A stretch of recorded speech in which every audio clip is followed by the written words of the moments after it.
E no dia dessa notícia bomba, né, Ivan, da delação do Mauro Cid, que coloca o Bolsonaro aí como partícipe desse plano golpista, né? Ele recebeu a minuta do golpe, minuta essa que é a mesma, né, Rovai, que foi encontrada na casa do Anderson Torres. Então, um dia aí que traz aí evidência do envolvimento do Bolsonaro nesse plano, né, Ivan? Pois é, e não à toa, né, coincidência ou não, né, Dri Rovai, o Bolsonaro, ele ontem deu entrada no hospital, né, de novo, como sempre quando aparece algum tipo de notícia assim, né, algum revés para ele, tem essa cartada aí da internação do hospital, parece que ele já está em casa, já recebeu alta, mas de certa forma é uma maneira aí de ele se afastar um pouco de entrevista para a imprensa, né? Se alguém perguntar do silêncio do Bolsonaro, ele pode justificar que é porque ele não está legal, né? Afinal, ele deu entrada num hospital. Mas é sempre assim, né? Agora, tá ficando cada vez mais difícil o Bolsonaro não ser preso, né? Porque cada semana que passa, cada trechinho da delação do Mauro Cid que vem à tona, vai o complicando de maneira mais direta, né? E só lembrando que o primeiro réu do 8 de janeiro... Subiu o Azenha, Idri. Salve, Luiz Carlos. Bem-vindo, Azenha. Sem som, Azenha. Salve, minha gente. Agora é o Vasco. Agora é o Vasco. Agora é Vasco. É o Vasco, né, Vasco? Vai ter torcida, liberou, viu, Azenha? Acabou de sair, vamos poder assistir de novo. A gente quer pé quente. Eu tentei comprar ingresso agora, não consegui, porque eu vou descer aí com um amigo meu. Eu espero que o Matheus esteja na sua casa, o Matheus, meu sobrinho. O Matheus é um ótimo comentarista. Nós precisamos gravar o Matheus, viu, Dri, Renato Rovai, para mostrar aqui o Matheus fazendo um comentário de um jogo. Análise tática. Análise. Matheus tem 6 anos. Nosso afilhadinho. Deixa eu trazer aqui uma informação quente. O Múcio convocou os comandantes das 3 forças para uma reunião para falar sobre essa apresentação, esse pedido do Bolsonaro, né, do golpe, que foi feito com a minuta, né, que ele recebeu do Felipe Martins, e que foi, inclusive, teve a adesão do comandante da Marinha. E olha só, mais cedo ele disse também que acredita que o golpe só não saiu, a única certeza que tenho é que as Forças Armadas não quiseram golpe, porque a gente teve aí só um comandante das 3 forças aderindo ao plano golpista do Bolsonaro, que foi o almirante Garnier, que é o ex-comandante da Marinha, que inclusive não compareceu à transmissão do cargo no governo Lula para o comandante da Marinha atual. Vocês acham que se tivesse tido a adesão dos comandantes da Aeronáutica e do Exército, a gente poderia ter tido aí um eu não acho, eu tenho certeza. Certeza absoluta. Aliás, se o do Exército tivesse topado, já teria. Né? Então, assim, com todas as restrições que eu tenho àqueles generais que serviram ao bolsonarismo e ao Bolsonaro, hoje é dia. Eu também queria até ouvir o Azenha e o Ivan em relação a isso, Dri, mas eu acho que hoje é dia de dizer que as Forças Armadas, com exceção da Marinha, e não é pouco ter essa exceção, né? Com exceção do comando da Marinha, elas garantiram a ordem constitucional no momento gravíssimo da história do país. Porque o decreto estava pronto, né? E se o Exército diz, estamos dentro, acabava. Não sei se o Azenha tem essa mesma perspectiva aí. Amigos, eu acho primeiro assim, autoelogios. Eu estou com a autoestima muito baixa hoje, então vou fazer autoelogios. Tá tudo lá no documentário da Fórum, no primeiro e segundo. Falei isso. O Rovai falou isso. Tá tudo falei lá. isso muito cedo. Quem assistiu o primeiro e segundo capítulo já sabia.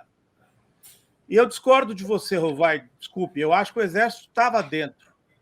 Eu acho que houve tanto que houve os acampamentos na porta dos quartéis, sem nenhuma repressão, com a polícia do Exército atuando ao lado dos manifestantes.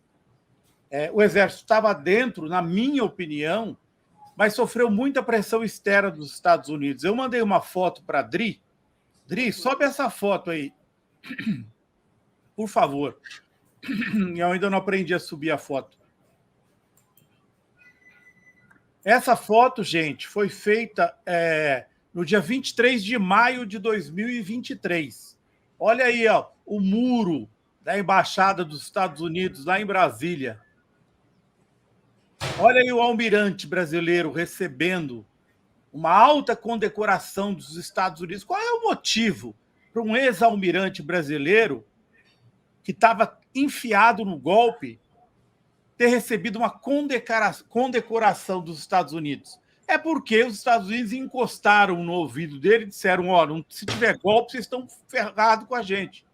Não vai sobrar nada para vocês aqui em relação aos Estados Unidos. Vocês vão ser condenados, nós vamos condenar o governo. Então, eu acho que o Exército recuou na hora H por pressão externa e por uma ação rápida e decisiva do presidente Lula, do futuro ministro do STF, Flávio Dino, e pelo grupo que foi montado em Brasília. Só por isso que nós não tivemos golpe. Eu acho que o Exército estava dentro do golpe e, na última hora, tirou o pé por pressão externa. Quando eles mediram a temperatura, não vai dar. Exatamente, olha, Danilo Teixeira, nossa salvação é que os Estados Unidos não eram governados pelo Trump. Eu concordo. Aí a gente tem que dar aos Estados Unidos o que é dos Estados Unidos e, óbvio, a reação que houve no Brasil também. Agora, tem outra possibilidade, né? De o Cid, na delação, ter faltado com a verdade e ter preservado o comando do Exército. O comandante pode ter desejado o golpe, ter ido dialogar com o Estado-Maior deles, ali do Exército, e ter tido muito ruído, inclusive por conta da influência americana. Pode ter até havido isso. Porque é preciso lembrar que o Bolsonaro, no começo do governo, 6 meses de governo, 8, teve até muito buchicho que ele tentaria dar um golpe ali. Ele destitui os 3 comandantes e coloca novos comandantes no lugar. Foi quando ele manda embora o Pujol, se eu não me engano, do Ministério da Defesa. E ele destitui os 3 comandantes e coloca comandantes muito próximos dele. Eu me recordo que naqueles dias muita gente tremeu na base achando que vinha um golpe. Eu falei, ainda não tem condições. Ele estava com uma popularidade, inclusive, baixa à época. E aí foi antes de ele fazer o acordo com o Centrão. Isso foi antes dele fazer o acordo com o Centrão. Ivan? Não, eu concordo um pouco com o Rovai nesse sentido de que se o Exército tivesse efetivamente embarcado, eu acredito até que possa ter conspirado, mas houve um recuo em algum momento, mas se tivesse efetivamente embarcado, teria havido de fato um golpe de Estado, porque olha só o que aconteceu no 8 de janeiro, sem uma ação efetiva do Exército. Já aconteceu tudo o que aconteceu, né?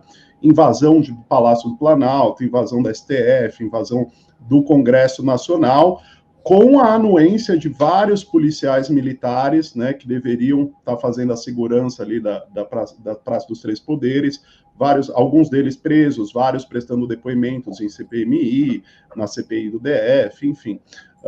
Se já foi da maneira como aconteceu, né, sem uma ação direta naquele dia, no 8 de janeiro, do Exército, se houvesse aí essa ação, eu acho que o golpe poderia ter sido dado, sim, já com Lula no poder, né? E porque isso eu estou relacionando aqui com o 8 de janeiro. Eu sei que a conspiração golpista ela vem desde lá de trás, né? Houve acampamentos em frente ao Exército, sim, houve essa anuência do Exército com relação aos acampamentos golpistas, né? Tudo isso foi sendo gestado nesses acampamentos, teve o homem-bomba, a bomba saiu do acampamento, né? Todo esse planejamento foi feito, de fato, nessas concentrações golpistas com a anuência do Exército. Agora, se houvesse uma ação direta do Exército ali de, por exemplo, ajudar aqueles manifestantes golpistas no 8 de janeiro, afinal, o que eles pediam no 8 de janeiro, né? O que eles pediam era exatamente isso, uma intervenção militar. Se houvesse ali uma ação direta,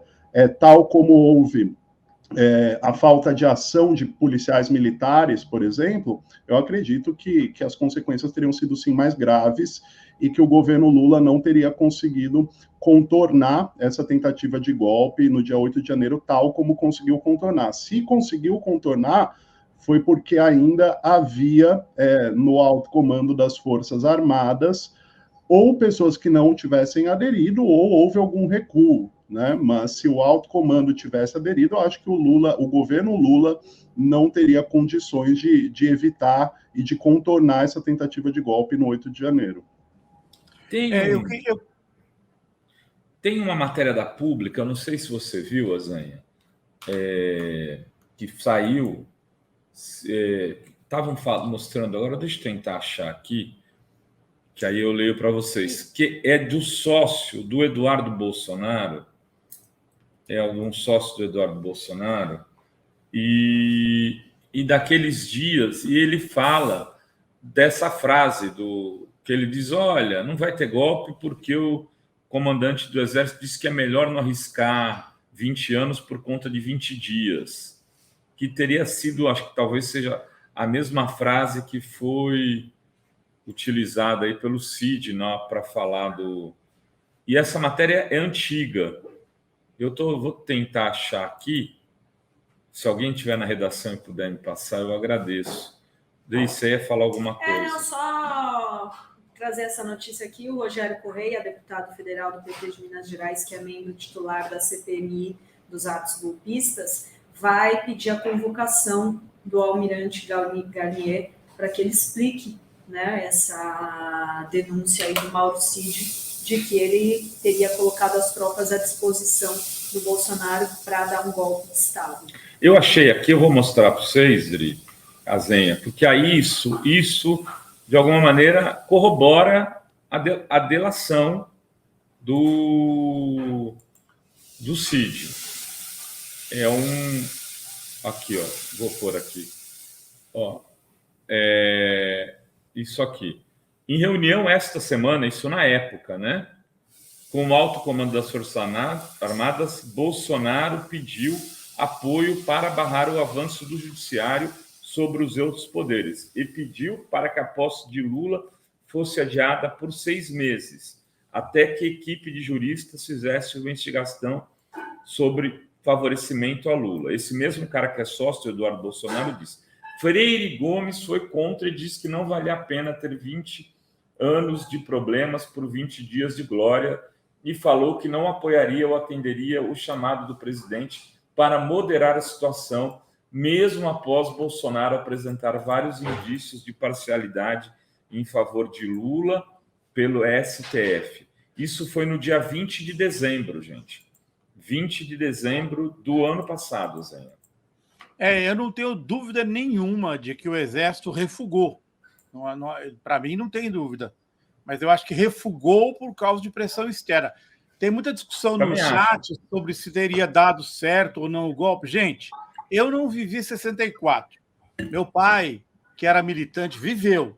64, e não aconteceu assim, tudo organizadinho. Ele foi acontecendo, as coisas foram se desenrolando. O meu pai, por exemplo, no dia 1º de março, dia da mentira, quando soube em Bauru que estava havendo o golpe, ele foi para a rua tentar fechar as portas do comércio de Bauru, certo? Inclusive foi detido por isso. Só que os comerciantes estavam a favor, então era uma situação em que a sociedade brasileira estava dividida, tanto quanto estávamos divididos no dia 8 de janeiro. Vocês não podem desconhecer que o bolsonarismo tinha os caminhoneiros, tinha a Record, tinha a Jovem Pan, e se vocês se lembram... A CNN. Se vocês se lembram do golpe de 64, que vocês leram, no golpe de 64, existia uma rede de televisão, a Excelsior, que chamou o golpe de golpe no primeiro dia. E ela continuou no ar. Depois os militares desmontaram a Excelsior. Então, o país estava dividido também no golpe de 64. Estava rachado o Brasil. Goulart tinha sua parcela de apoio e popularidade, tanto que ele liderava as campanhas, as pesquisas para ser. Então, assim, o Brasil também estava dividido. Então, aqui o que houve, eu não sei, foi aqui mesmo que na Fórum, eu não sei quem fez essa observação e tem razão. A ação do Lula rápida e a ação, foi o Jefferson Miola. A ação rápida do Lula e do Flávio Dino fez com que os governadores bolsonaristas rapidamente recuassem, porque no golpe de 64, os governadores Lacerda do Rio, o governador de São Paulo e o Magalhães Pinto de Minas Gerais foram os vetores do golpismo. Aqui, os governadores bolsonaristas colocados contra a parede pela rapidez da ação, logo disseram, não, nada de golpe, Mas se o Exército tivesse entrado, gente, primeiro nós todos aqui estaríamos presos, certo? Não tenho dúvida nenhuma, ou presos, ou não estaria no ar o canal da Fórum, e a Record, a Jovem Pan, a CNN estariam dizendo, não foi um golpe, foi apenas uma intervenção na justiça. A justiça estava se enfiando em assuntos que não lhe cabiam, o STF. Eles iam vender um golpe como não sendo golpe, na minha opinião. Claro. Só trazer uma questão aqui. Vocês falaram, tinha Jovem Pan, tinha CNN e tinha também Brasil Paralelo, Revista Oeste. A gente tem aqui o jornalista Rogério Tomás, ele colocou aqui, divulgou os 20 maiores anunciantes da Meta, que é a empresa que reúne o Facebook e o Instagram no Brasil, dos últimos 90 dias. Isso só agora, a gente não poderia até pegar quanto que era o investimento lá atrás, na época, né, depois pós-eleição, na época que o golpe estava sendo ali gestado pelo bolsonarismo. Mas para vocês terem uma ideia, só nos últimos 3 meses, o Brasil Paralelo investiu na Meta mais de 1.124.000. Esse valor é maior do que o governo federal do Brasil, que investiu 1.900.000. O maior não, segundo maior, né? Esse valor é maior do que o da Petrobras, do que das empresas estatais. Do que a receita anual de muitos veículos da mídia progressista. Aí, olha só, entre os 20 maiores ainda tem Revista Oeste, que só nos últimos 90 dias investiu 667 mil. Né? Mais de R$500 milhão. E ainda tem a Marina Gonzalez, que também da extrema-direita, 170 mil aí de investimento na Meta.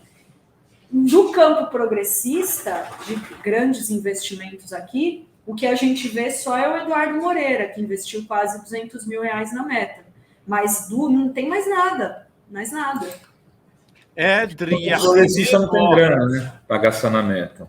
E assim mesmo, né, gente? O Eduardo Moreira investiu 10 vezes menos que o Brasil Paralelo. 10 vezes menos. Então, isso é investimento só na Meta, gente. Só na Meta. Porque tem o Google, o YouTube, quer dizer, Quai, TikTok, Twitter, que agora pode investir. Então, se eles investiram 1.200.000 só na Meta, eu calculo que os gastos dele devem ser da ordem de 2,5 milhões a 3 milhões. Eles separariam aí uns 40%, 50% no máximo para a Meta. Porque o YouTube é fortíssimo, o Google é fortíssimo. É muito, muito dinheiro investido agora, não na época da eleição. Seria interessante verificar quanto foi na época da eleição para esses caras convocarem o golpe.